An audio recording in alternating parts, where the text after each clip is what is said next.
What's happening? Ever get too fancy for yourself? I do.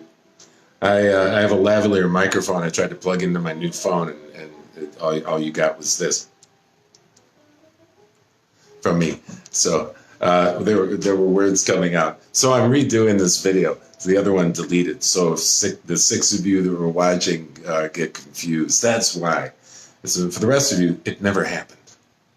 So I'm continuing my thing that I'm doing on Twitter at Phil Circle, Instagram at Phil Circle Music, YouTube.com Phil Circle, and Facebook at Phil Circle, which is where I'm going live right now.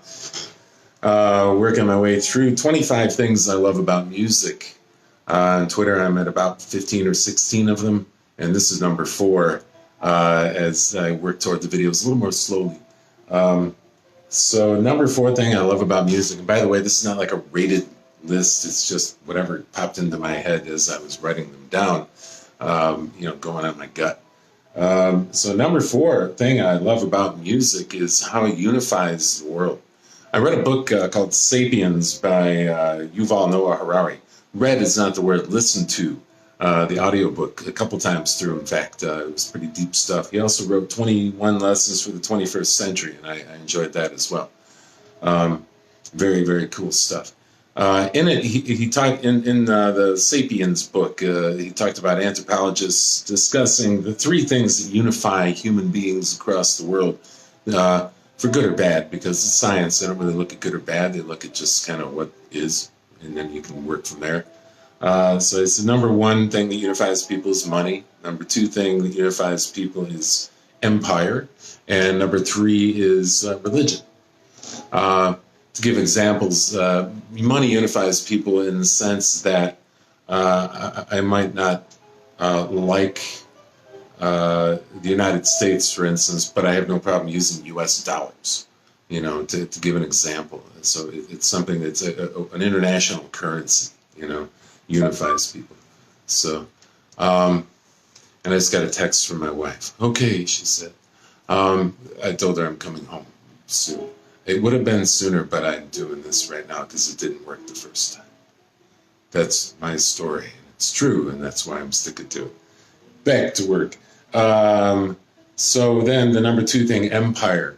To give an example of how empire unifies the world, again, it's not a good or bad thing, it just happens to be what the case is.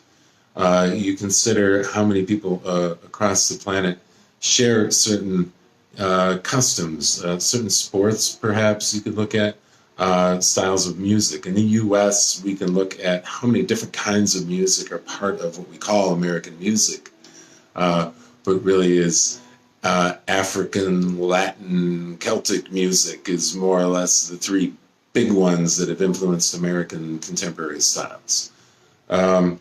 So then we have, and that leads to something else I'm going to talk about.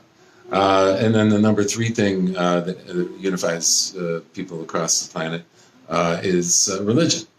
Hopefully it can, in fact, spirituality in general can be more and more of a unifying force. Please, not so much of a divisive force. I don't get it. Napoleon said, kind of a rough thing, at least he's credited with it.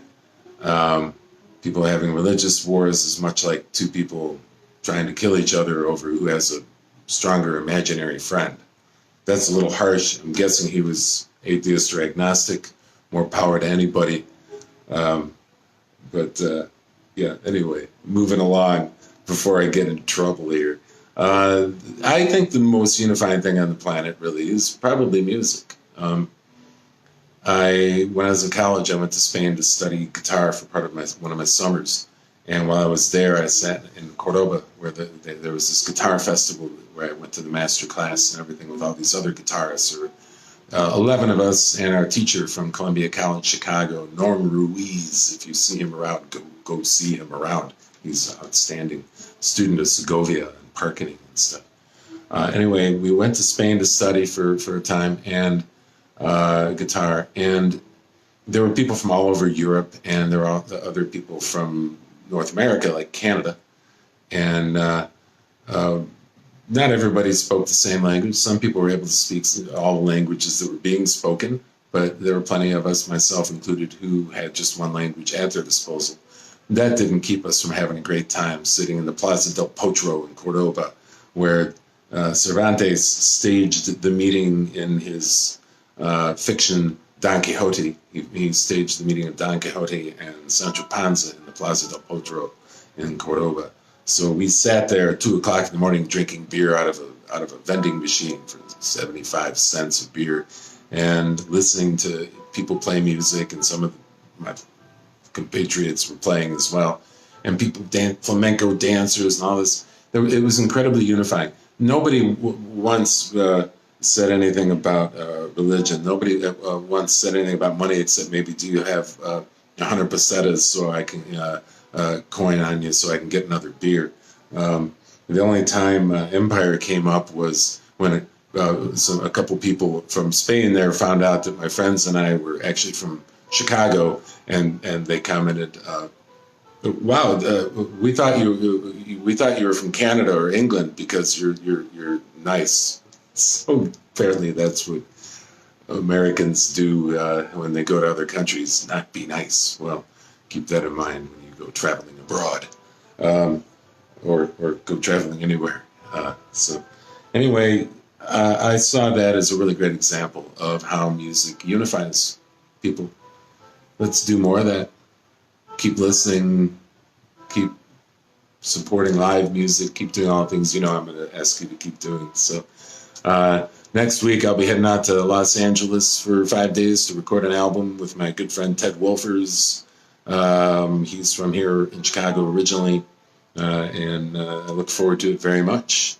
And it is because people continue to support people like Ted and I, both independent artists out of Chicago, that we're able to do things like, him move to Sherman Oaks, and me, fly out there and spend a week recording.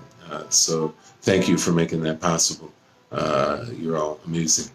All right, peace.